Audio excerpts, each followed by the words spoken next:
Assalamualaikum warahmatullahi wabarakatuh. Salam budaya. Jumpa lagi para sedulurku semuanya di seluruh Nusantara di dalam channel Saumas 81, channel yang menceritakan tentang sejarah-sejarah para leluhur-leluhur kita, orang tua kita yang soleh dan soleha, dan juga amal serta spiritual yang saya jalani secara pribadi. Izinkan di kesempatan malam hari ini saya ingin menceritakan tentang kajian filosofi dari keris Kiai Carupo.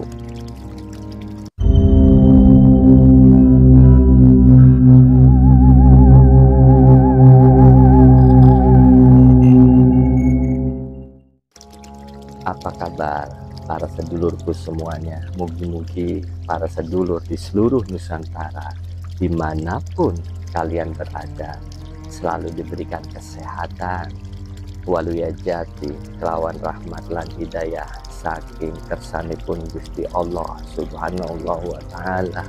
Amin amin ya robbal alamin. Bagi para sedulur yang baru menemukan channel Saumas 81, selamat datang dan selamat bergabung. Bagi yang sudah mensubscribe, like, dan mendukung sepenuhnya channel ini, saya ucapkan matur suwun sangat, mugi-mugi dipermudahkan segala sesuatu aktivitas sedulur-sedulur semua dan diberikan kenikmatan dan kebahagiaan kelak di akhirat. Amin amin ya robbal alamin.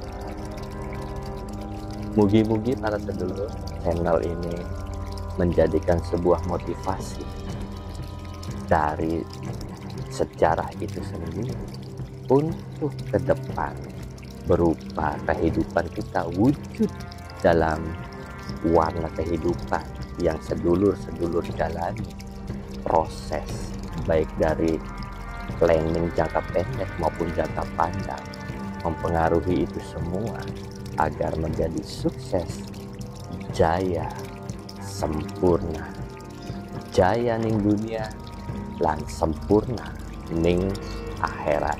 Amin amin ya robbal alamin. Keris Kiai Carupo merupakan pusaka milik Kanjeng Sunan Kalijogo yang dibuat oleh Empu Supa. Dari sekian banyak pusaka, hanya 3 yang terkenal dari Kiai Empu Supa, yaitu keris Sangkelat dan keris Kiai Nagasari, termasuk salah satunya yang sekarang yaitu Kiai Carupo. Keris ini juga merupakan salah satu keris pusaka kebanggaan dan peninggalan dari kerajaan Mojopahit. Keris Kiai Carupo kemudian menjadi senjata pusaka Sultan Hadiwijaya.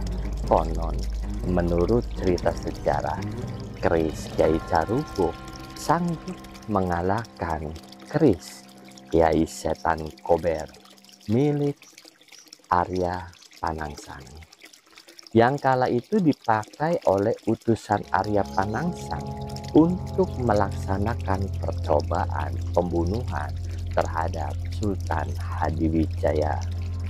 Karena utusan Arya Panangsang sanggup dikalahkan, kemudian keris Setan Kober diambil oleh Sultan Hadiwijaya dan dikembalikan secara langsung oleh Sultan Hadiwijaya kepada Arya Panangsang.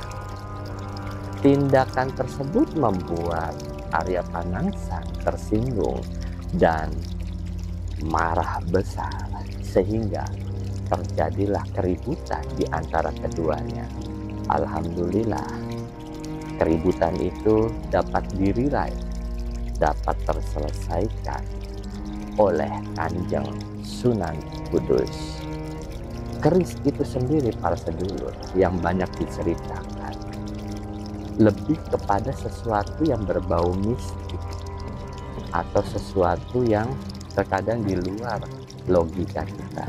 Mungkin iya, karena dibuat oleh para empu-empu yang melalui panas priheweteng, puasa, dan lelaku tirokat lainnya, mungkin iya akan terjadi seperti itu. Tetapi di balik itu banyak sekali kajian-kajian yang bisa kita ambil sebagai anak putu terhadap wujud kehidupan dalam warna kita sehari-hari selagi hidup di dunia. Inilah kajian filosofi menurut Kris Kiai Carubuk. Mangga silakan. Bismillahirrahmanirrahim. Inilah kajian filosofi Kris Kiai Carubuk. Carubuk mempunyai pengertian bagaikan bumi.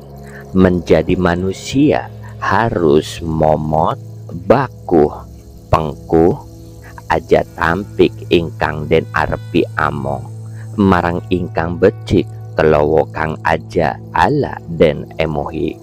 Artinya bahwa manusia harus bagaikan bumi, tidak hanya mendapatkan hal-hal yang kita sukai saja, namun harus juga sanggup mendapatkan hal-hal yang tidak disukai.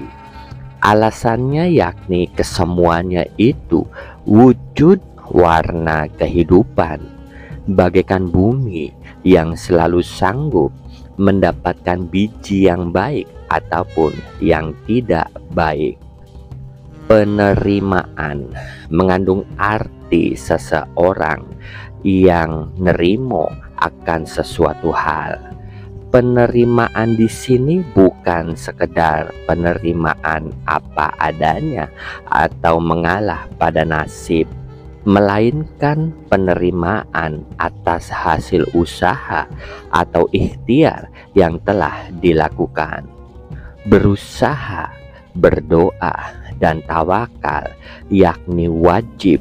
Soal apakah nanti alhasil baik atau tidak, sesuai harapan atau tidak, kata syukur senantiasa harus terucap. Alasannya yakni urusan hasil mutlak urusan Sang Pencipta. Pemahaman ini akan mengajarkan kita untuk sanggup ikhlas, tidak mengharapkan sebuah akhir, dan menjadi langsung yang selalu bersyukur pada apapun yang telah diberikan oleh Sang Kholik, dan menjadi simbol optimisme, keyakinan, sekaligus kepasrahan. Menerima bukanlah kasus mudah, dan nerimo yakni ilmu yang paling sulit untuk dikuasai. Sedangkan kita tahu bahwa Tuhan mempunyai rencana yang terbaik untuk kita. Dalam filosofi Jawa, Kris Kiai Carubuk mengandung makna untuk selalu mengingat asal-usul menjalani hidup dan kehidupan sesuai yang telah digariskan, menyerahkan segala sesuatunya kepada kehendak Sang Pencipta, dan mempunyai sikap batin biar sanggup mendapatkan dengan nerimo semua kehendaknya, baik berupa rahmat maupun ujian, sehabis kita melaksanakan upaya dan ikhtiar. Sikap tersebut akan menciptakan kita tidak akan pernah merasa lelah ataupun frustasi dalam menghadapi tantangan hidup untuk mencapai harapan dan harapan. Alasannya yakni usaha, dan usaha yang kita lakukan untuk mendapatkan peningkatan dalam hal bahan maupun ilmu spiritual bukan menurut nafsu dan ambisi semata, akan tetapi sebagai sebuah garis atau kewajiban manusia dalam menjalani hidup. Sikap tersebut juga akan membentuk sikap selalu nerimo dan senantiasa bersyukur atas anugerah Tuhan Yang Maha Esa.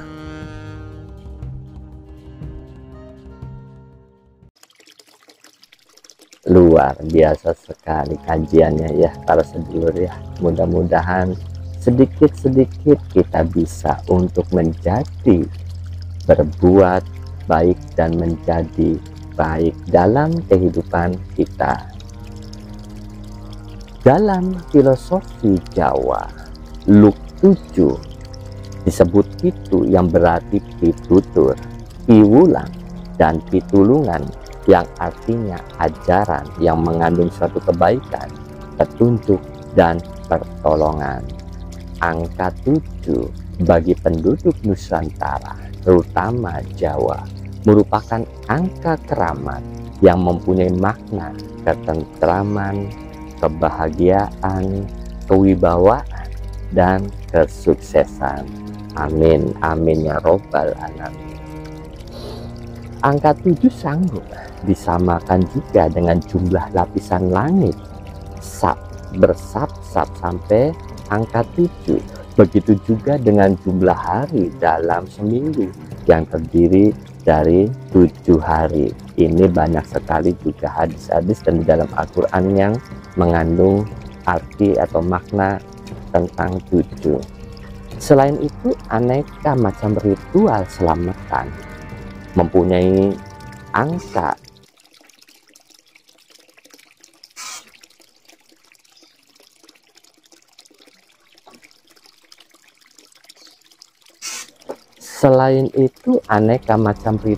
selamatan menyerupai selamatan, contohnya anak dalam kandungan yang dilakukan pada bulan ke-7 yang disebut pitonan atau mitoni.